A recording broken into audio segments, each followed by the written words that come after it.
Have you ever been frustrated about taking your vehicle to the dealership?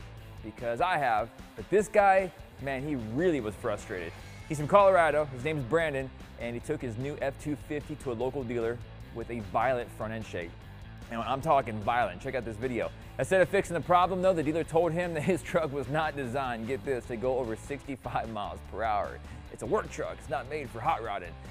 And that's nuts. Not only is this ridiculous, but obviously it's wrong. Ford claims itself the top speed for this truck is 95 miles per hour. At least that's what the lawyers say.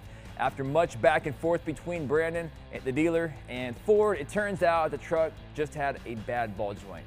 No way, of course it did.